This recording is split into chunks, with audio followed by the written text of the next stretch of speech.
भाई हमें तो यहाँ आजाद मोहम्मद पसंद है। अच्छा, ज्यादातर लोग उसकी कह रहे हैं कि मोहम्मद खान पसंद है। अभी मोहम्मद खान कोई पसंद नहीं कर रहा है। क्यों नहीं है जी? मोहम्मद खान में क्या मोहम्मद खान का मतलब इसलिए पसंद नहीं है, वो जो है अमन शांति को भंग करने वाला है। अच्छा, उनमें जो राजनीतिक समझबूझ होनी चाहिए वो नहीं है। देखो, जो लीडर में समझबूझ जो उसमें होनी चाहिए वो समझ उसमें नहीं है। वो विधानसभा में एक गलत अल्फाज बोलकर हमारे लिए बहुत बड़ा उसने नुकसान किया, और जनता समझदार आदमी उसको लाइक नहीं करता, क्योंकि हम कहीं भी सुरक्षित नहीं है उसके बोल से। गुड़गांव, दिल्ली, कहीं भी हम बाहर जाते हैं हम सुरक्षित हैं। हम अपने आप को गैर महफूज समझते हैं। उसके लफ्ज़ से बहुत आदमियों का धंधा, उनके कारोबार में ठप हो गए। हमारे बहुत से मतलब गरीब आदमियों के मकान गिर गए उसके एक बोल से। इसलिए जो है पब्लिक और समझदार आदमी उसको लाइक नहीं कर रहा। हम उसका इसके उस बोल का विरोध करते हैं और उसको हम कबूल नहीं करते। यहाँ तो आज़ाद मोहम्मद ही एक वाहिद ऐसे लीडर हैं जो कौम और समाज छत्तीस बिरादरी के हर वक्त काम आते हैं, और वही उन्हीं को लोग यहाँ पसंद करते हैं और उन्हीं को चाह रहे हैं कब की बार उनको हम मौका दें। एक बात बताइए, वही बीजेपी में नसीम है पुराने, जी जी, और लोग बाग कह रहे हैं भाई नसीम को टिकट मिलना चाहिए। जी अब आजाद को अगर बीजेपी का टिकट नहीं मिलता है जी, तो फिर आप नसीम में ही रहेंगे? नहीं, हम आज़ाद।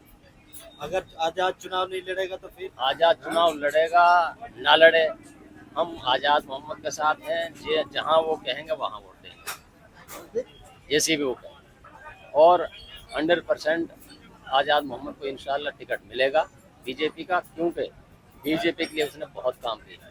नसीम बीच में जो है बीजेपी की ना तो मीटिंग अटेंड करता, उसने झंडे वंडे भी हटा दिए। उसके आदमी कहने लगे कि वो तो कांग्रेस ज्वाइन कर रहा है। कांग्रेस में हुड्डा के साथ उसकी मीटिंग भी हुई है चंडीगढ़, लेकिन उसने टिकट विकट के लिए जो कहा है उसने भाव नहीं दिए। हुड्डा ने कहा कि मैं अपने काम करता रहो, पार्टी जैसा मौका होगा ऐसा दे देंगे, लेकिन इस पर राजी नहीं हुआ। अब दोबारा से उसने बीजेपी के झंडे लगाए, अब दोबारा से बीजेपी में है और वो ट्राई में टिकट। लेकिन हमें ऐसा नहीं था, लोगों ने नकार दिया कि भाई आप जनता काम नहीं आता। आजाद भी तो काफी बार भाई कांग्रेस छोड़ी, फिर जेजेपी पकड़ी, नेलो पकड़ी, आम आदमी सारी पार्टियों में घूम आया। वो तो सर ये तो लीडरों का काम है, फिर जो पार्टी अच्छी नहीं लगती तो नसीम का भी यही भाई, वो भी तो लीडर ही है ना। तो अब चला जाता तो भाई हमने उसको रोक थोड़ी लग रही है उसके ऊपर पे वो क्यों नहीं गया।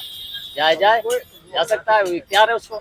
लेकिन अब आज़ाद मोहम्मद इसी बीजेपी में रहेंगे और बीजेपी को नहीं छोड़ेंगे। हर हाल में बीजेपी के टिकट लेंगे और चुनाव लड़ेंगे। साथ ही अभी लोगों ने ये बात कहा, आपने कहा कि मोहम्मद ने यहाँ लोगों को भड़काया, लोगों में दिक्कतें आई। ये लोग कह रहे हैं कि बीजेपी सरकार जो है और जो बीजेपी पार्टी है उसकी वजह से लोगों में फूट है, उसकी वजह से लोगों में धार्मिक बातें आई हैं और बीजेपी पार्टी की वजह से ये सारा कुछ हुआ है। नहीं सर, ये तो अपनी अपनी सोच है, आदमी की अपनी अपनी बातें हैं।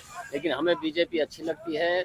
बीजेपी ने कोई ऐसा दंगा फसाद नहीं कराया, और हम तो ये कहते हैं कि मतलब जो खट्टर को बधाई देते हैं कि हमारा इतना बड़ा दंगा फसाद हुआ, लेकिन हमें यहाँ फिर भी हमें शांति उसने बढ़ाई रखी, और नहीं, हम यहाँ ऐसे शांति से नहीं बैठते। आप देखते रहे DTV। हम आपको बता दें इस वक्त हमारी मौजूदगी फिरोजपुर झिरका में थी। फिरोजपुर झिरका की जो जनता है उनके मन जानने की पूरी हमारी कोशिश रही है, और उनसे जान रहे हैं कि आखिर अब की बार पार्टी नेता कौन आगे निकल सकता है, क्योंकि हरियाणा की 90 सीटों को, और नजर करें फिरोजपुर झिरका की मेवात की है, वो सीटें जो सबसे ज्यादा हॉट सीटों में आती है। तो इसलिए यहाँ के लोगों की मन को जानना, यहाँ के मन के लोगों को पढ़ना बहुत जरूरी हो जाता है।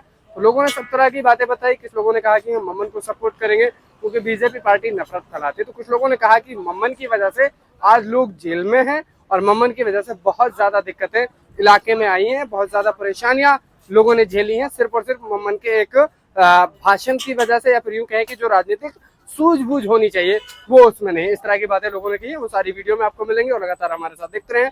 कैमरा पर्सन के साथ मैं आपको अपने डिटेल से धन्यवाद।